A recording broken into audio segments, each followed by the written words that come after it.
Hi friends, welcome to my channel. ಇವತ್ತು crispy and tasty ಆಗಿರುವಂಥ ನಿಪ್ಪಟ್ಟು ಮಾಡಿ ತೋರಿಸ್ತಾ ಇದ್ದೀನಿ. ಇದಕ್ಕೆ ಎಷ್ಟು ಡಿಮ್ಯಾಂಡ್ ಅಂದರೆ, ಒಂದು ವಾರಕ್ಕೆ ಏನಿಲ್ಲ ಅಂದರೂ ಒಂದು 5 ಕೆ ಜಿನಾದ್ರು ಆರ್ಡ್ರ್ ಬರುತ್ತೆ. ಅಷ್ಟು ಚೆನ್ನಾಗಿರುತ್ತೆ.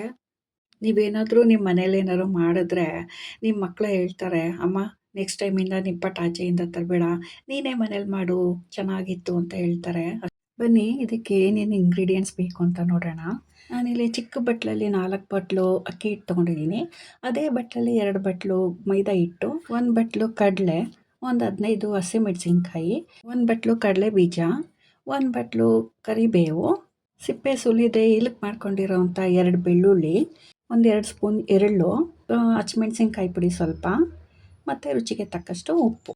ಈಗ ಒಂದು ಮಿಕ್ಸಿ ಜಾರ್ಗೆ ತಗೊಂಡಿರೋ ಕಡಲೆ ಬೀಜನ ಹಾಕ್ಕೊಂಡು ತರಿ ಮಾಡ್ಕೋಬೇಕು.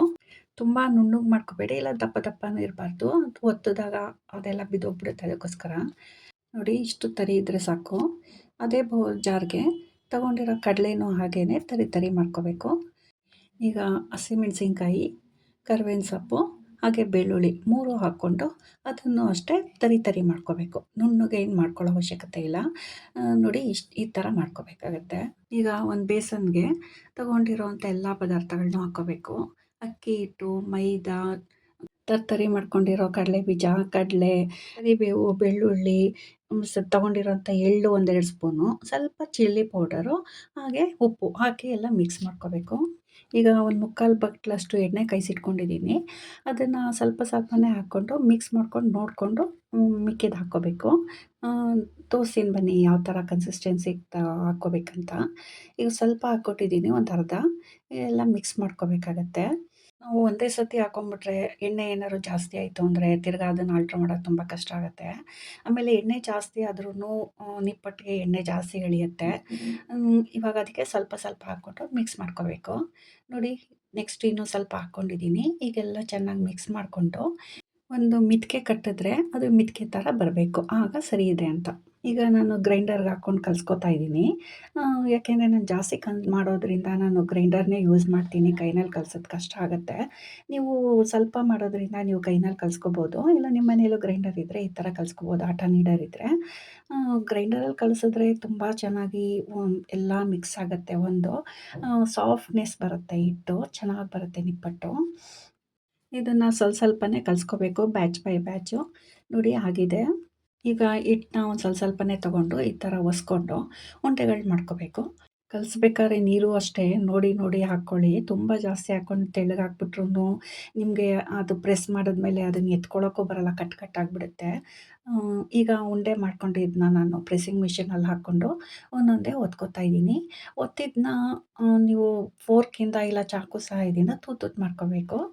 ತೂತು ಮಾಡಿಲ್ಲ ಅಂದರೆ ಪೂರಿ ಆದಂಗೆ ಆಗಿಬಿಡುತ್ತೆ ನಿಪ್ಪಟ್ಟು. ಅದಕ್ಕೋಸ್ಕರ ನೀವು ಈ ಥರ ಹೋಲ್ಸ್ ಮಾಡಿದ್ರೆ ಇದು ಕ್ರಿಸ್ಪಿಯಾಗಿ ಬರುತ್ತೆ ಮತ್ತು ಎಣ್ಣೆನೂ ಜಾಸ್ತಿ ಕುಡಿಯಲ್ಲ. ಅದಕ್ಕೋಸ್ಕರ ಈ ನಿಪ್ಪಟ್ಟು, ಚಕ್ಲಿ ಇದೆಲ್ಲನೂ ಅಷ್ಟೇ ಅಮೇರಿಕಾ, ಲಂಡನ್ನು ಆ ಥರ ಎಲ್ಲ ಸ್ಟೇಟು, ಎಲ್ಲ ಕಂಟ್ರೀಸ್ಗೂ ಹೋಗ್ತಾನೆ ಇರುತ್ತೆ ಅವಾಗವಾಗ. ಅಷ್ಟು ಫೇಮಸ್ಸು ನಾವು ಮಾಡೋದು. ಏನಪ್ಪ ಇವರೇ ಹೊಗಳ್ಕೋತಾ ಇದ್ದಾರೆ ಅಂತ ಅಂದ್ಕೊಳ್ತೀರಾ? ಇಲ್ಲ ರೀ, ಎಲ್ಲರೂ ಹೇಳಿರೋದನ್ನ ನಾನು ನಿಮಗೆ ಹೇಳ್ತಾ ಇರೋದು. ಈ ಟೇಸ್ಟು ಬೇರೆ ಕಡೆ ಎಲ್ಲೂ ಸಿಕ್ಕಲ್ಲ ಅಂತ ಹೇಳ್ತಾರೆ. ಅದಕ್ಕೋಸ್ಕರ ನಾನು ನಿಮ್ಗೆ ಹೇಳ್ತಾ ಇದ್ದಿದ್ದು ಅಷ್ಟೇ. ನೋಡಿ, ಎಣ್ಣೆ ಕಾದಿದೆ. ಈಗ ಒಂದು 7, 8 ಇಲ್ಲಾಂದರೆ 10, 12 ಎಣ್ಣೆ ಜಾಸ್ತಿ ಹಾಕ್ಕೊಂಡಷ್ಟು ಜಾಸ್ತಿ ನಿಪ್ಪಟ್ಟುಗಳು ಹಾಕ್ಕೋಬೋದು ನೀವು. ನಾನಿಲ್ಲಿ ಒಂದು 10 ಹಾಕಿದ್ದೀನಿ. ಇನ್ನೊಂದು ಸ್ವಲ್ಪ ಎಣ್ಣೆ ಹಾಕ್ಕೊಂಡ್ರೆ ಇನ್ನೊಂದು 3-4 ಜಾಸ್ತಿ ಹಾಕ್ಕೋಬೋದು. ತುಂಬ ಹೈ ಫ್ಲೇಮ್ ಇಟ್ಕೋಬೇಡಿ.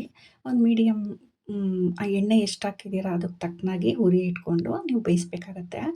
ತುಂಬ ಕಮ್ಮಿ ಇಟ್ಕೊಂಡ್ರೂ ಗಟ್ಟಿ ಆಗಿಬಿಡುತ್ತೆ. ತುಂಬ ಜಾಸ್ತಿ ಇಟ್ಕೊಂಡ್ರೆ ಬೇಗ ಸಿದೋಗ್ಬಿಡುತ್ತೆ. ಸೊ ಮೀಡಿಯಮ್ ಫ್ಲೇಮಲ್ಲಿ ನೀವು ಇದನ್ನು ಬೇಯಿಸ್ಬೇಕಾಗತ್ತೆ. ಎಷ್ಟು ಚೆನ್ನಾಗಿರುತ್ತೆ ಅಂದರೆ ಬೆಂದಮೇಲೆ ನೀವು ನಿಪ್ಪಟ್ಟು ತಿಂತಾಯಿದ್ರೆ ಈ ಕಡಲೆ ಬೀಜ, ಕಡಲೆ, ಈ ಬೆಳ್ಳುಳ್ಳಿ, ಕರಿಬೇವು ಮತ್ತು ಹಸಿಮೆಣಸಿನ್ಕಾಯಿ ಇದೆಲ್ಲ ಟೇಸ್ಟು, ಎಳ್ಳು ಇದೆಲ್ಲ ಬಾಯಿಗೆ ಸಿಗ್ತಾ ಇರುತ್ತಲ್ಲ, ತಿನ್ಬೇಕಾದ್ರೆ ಏನು ಆನಂದ ಗೊತ್ತಾ. ಆವಾಗವಾಗ ಮಚ್ಚಾಕ್ತಾ ಗೋಲ್ಡನ್ ಬ್ರೌನ್ ಬರೋ ತನಕ ನೀವು ಫ್ರೈ ಮಾಡ್ಕೋಬೇಕು. ನೀವು ಈ ಜಾಲರಿನಲ್ಲಿ ಹಿಂಗೆ ಎತ್ತಿದಾಗ ಸ್ವಲ್ಪ ಸೌಂಡ್ ಬರುತ್ತೆ.